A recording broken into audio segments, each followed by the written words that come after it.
Insider dito sa TV5.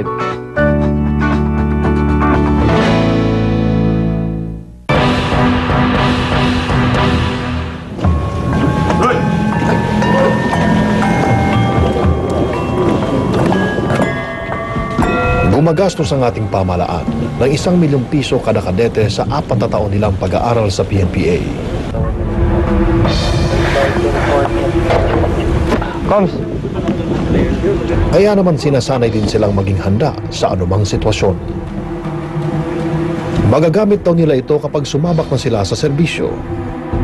Mula doon sa kinaroroonan nila, siguro meron pa mga 500 meters hanggang sa dulo ng obstacle course. So, susubukan ko kung makakayanan ko ang kanilang physical training through obstacle course.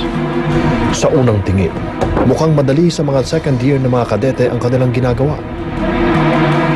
Pero nang ako na ang sumabak para sumampa sa unang bakod. Hirap nga. Muntik na mamudmod. Kada Biyernes, sumasailalim sila sa ganitong mga pagsasanay. Pagiging listo at mabilidad ng mga kadete ang hinahasa rito. Ganyan po, aslan ng konti. Tapos bilisan nyo lang po, dire-diretso lang.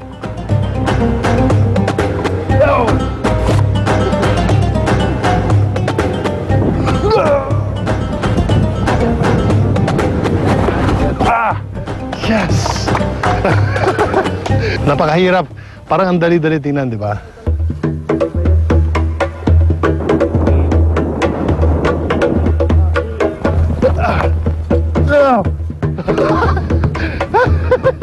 Ngunit kung gaano kasalimot ang obstacle course na kailangang pagdaanan ng mga kadete, ganito din ang naging simula ng Philippine National Police Academy o PNPA noong 1978. Batas militar ang siyang naghahari noon sa lipunan. Ang mga pulis na siyang tawag ay Philippine Constabulary noon, kinakatakutan. Pero may mabuting naidulot naman daw ang pagkakatatag ng PNPA. So even though product siya ng martial law, I could say that it is one of the better insights that martial law brought. 2 taon lamang dati ang pagpupulis. Pero sa panahon ni dating Pangulong Fidel Ramos, ginawa itong kurso na Bachelor of Science in Public Safety. 4 na taon ang dapat bunuin ng mga kadete. At kapag nakagraduate, police inspector kaagad ang kanilang rango. Kada taon, humigit kumulang 30,000 aplikante ang nagbabakasakaling makapasok sa academy. Ngunit nasa 300 lang ang pumapasa sa entrance exam. Isa si Cadet Second Class Patrick Paul Laude sa mga pinalad na makapasok sa PNPA. Hindi ko talaga pangarap ang maging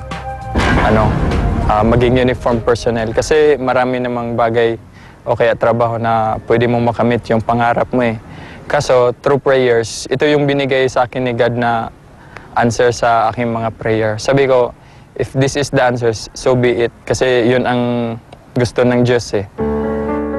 Ayon kay Paul, hindi lang sa institusyon ng PNPA mahigpit ang kompetisyon. Pati na rin daw sa sarili niyang pamilya, tila hinati ng 2 tradisyon. Graduate ng Philippine Military Academy o PMA ang kanya nakatatandang kapatid. Na-build na yung gap ng pagiging kapatid namin. Like, he is my upper class man. Kaya, hindi ko na siya basta-bastang mabiro ng ganun. Kasi, yun nga, nandun na ang dugo sa pagiging uniform personnel, sir.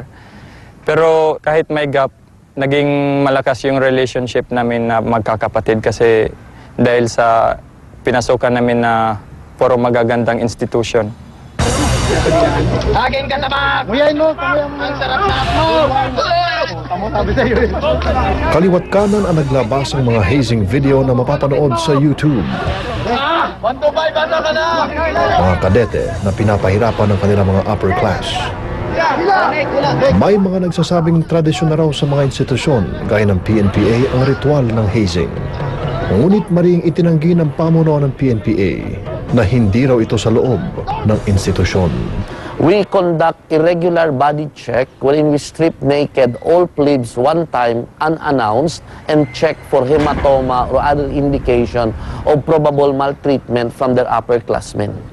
Pag may nakita kaming medyo indicative ng maltreatment, we automatically motu proprio conduct an investigation.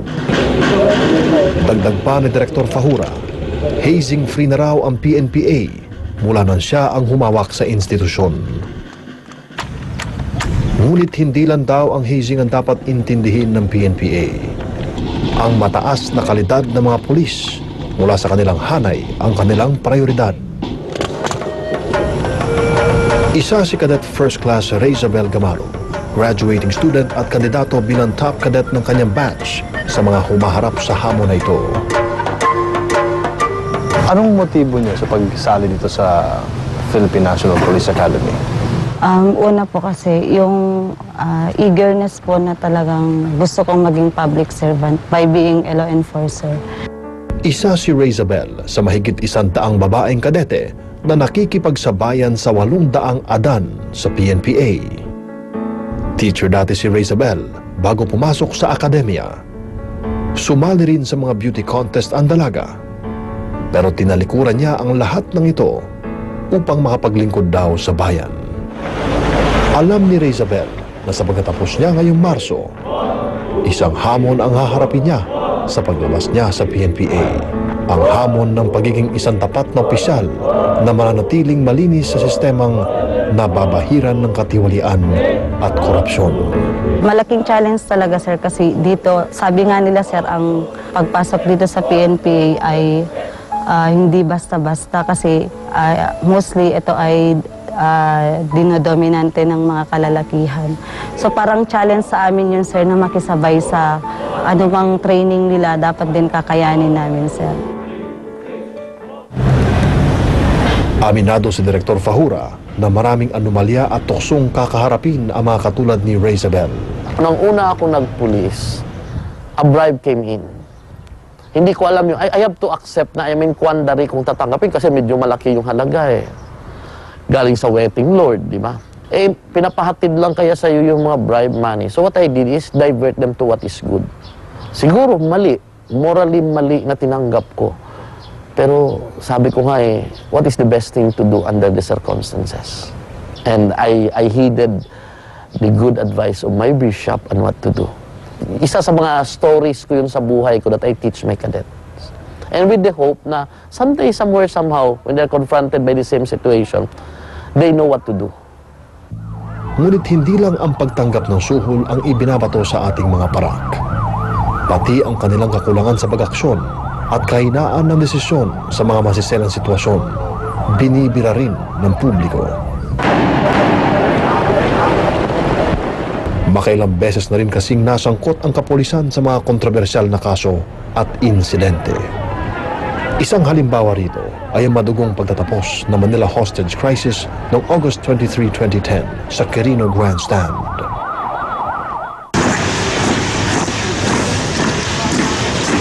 Marami man ang nagtatapos taon-taon sa PNPA. Hindi pa rin daw sapat ang kanilang bilang upang mapunan ang kakulangan ng mga alagad ng batas sa ating lipunan. Sa kasalukuyan, mahigit 100,000 pulis ang aktibong nagseserbisyo ngayon sa buong Pilipinas. Ayon sa Republic Act 6975, dapat ay 500 sibilyan ang saklaw o pinoprotektahan ng isang alagad ng batas. Pero sa kasalukuyan, lumalabas na nasa 700 sibilyan ang kinakailangang protektahan ng isang pulis.